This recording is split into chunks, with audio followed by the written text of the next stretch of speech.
how it is. All right. So this is the regulator right here. This device it regulates the pressure going into the campers from the propane tanks, because propane fluctuates a lot with temperature. Like, if it's really cold, the pressure gets lower. It's hot, it can range quite a bit. What this is called an automatic changeover regulator, which means when one tank gets low, if they're both on, this will automatically switch tanks, so you have a constant supply of propane. However, what I tell everyone to do, leave one tank off. So right now I have this tank open because I have the heat on. So how do I know this is off? It'll say direction closed, so you just go until it's all firm. the way to close. Yep. Okay. Just go until it kind of bottoms out, and leave this one on. That way, when you run out of your first tank, you have a second tank, and you know that you're halfway through your supply. Otherwise, what will happen is you're going to use your whole supply. Yeah, you're not going to know, right? I mean, you can do that if you want, but if you're at the campground, it's 2 a.m. and maybe it's a cold night or something, you're kind of miserable. And this can be manually turned. I'm not going to turn it right now because I have the heat on. I don't want to have it throw an error code. But basically, you just turn see this little notch right here. That's how you know which tank is pointing to is where this little arrow is pointing. Okay. So right now it's pointing towards this tank because this tank is on. And then if you wanted to manually switch it, you can manually switch it. Okay. So that's kind of how that works. You do have a 12-volt battery. Can I ask a question on the tanks? Yeah, sorry. So let's just say we have it on, it's on at the campsite.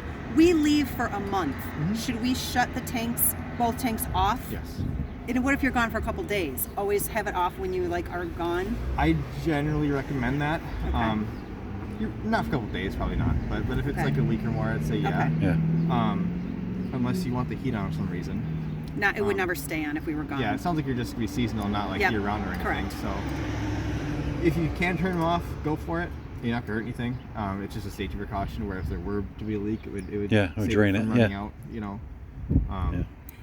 We'll leave the power on. That's and it. also, how did these come out? Because obviously Oh, we yeah. have to take it out to give it to. Yeah, they don't the fill it place up. to fill They don't come to you, No, do they? we You got to take take this them. tank up to the front, and they'll fill it for us. You undo this wing nut right here. Okay. You take this off, pop this off, and this little holder comes out. Okay. And now the tanks are free if you just unscrew the tank from the caps here, from the valves. Yeah. So what, the green just Yeah, turns? just turn them, righty tighty, lefty loosey. I do grill Yep. at Yeah, home. same- So yeah, same as it's the the same grill. thing. Make sure you turn the valves off before you unscrew the tank, so they get a little bit of a hissing coming out of it. I'll still able to. Those people don't realize this. If you only have one tank on here, don't turn it on, because what will happen is this regulator, because it's an auto changeover, it's gonna deplete the supply out the open end of this. So if you only have one tank on here and say you're filling this one, keep this tank off too. Otherwise, you're gonna be dumping it out in the atmosphere. It's not gonna do any good for you. Okay. So this is something to be aware of. You gotta have them both on here, or at least put a plug on this or something so you can't. And then let's say that you've gone through your first tank and it's on to the second one. How do we know when this one's officially empty? Is there an indicator, or we'll just know because something won't work? See this green right here? This actually turns red when there's not enough pressure. I'll go ahead and do it just to show you, because why not? Or actually, let's do this. We'll close this tank up, and once it runs out of right now, it just turned red. So you see, I just turned red. If I turn it back on, it turns green again. Okay. So that's how. So basically, once it's red is when we know we're out and we need more. I'm actually gonna leave it off now because.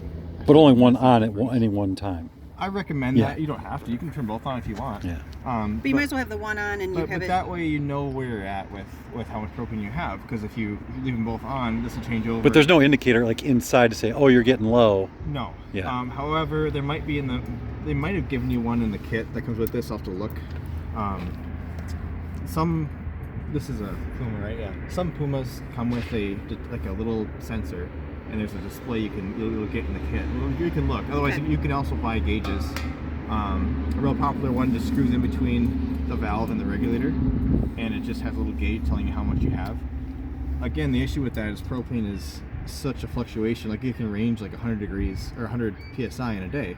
If you start off at 33 in the morning, end up being 65 by the end of the day, that could be 100 psi difference in this tank if it's low. So I guess we'll also gauge how long it takes us to go through one. We know, oh gosh, we're gonna be good, and then making But sure we have get like it 8 filled. trips planned for about 4 days, so we might not even go through one. Well, again, a lot of folks do like those gauges. Like I said, there's the ones that are mechanical gauges that just sit right here, and there's a little indicator on it, like a little wavy thing. Descriptive.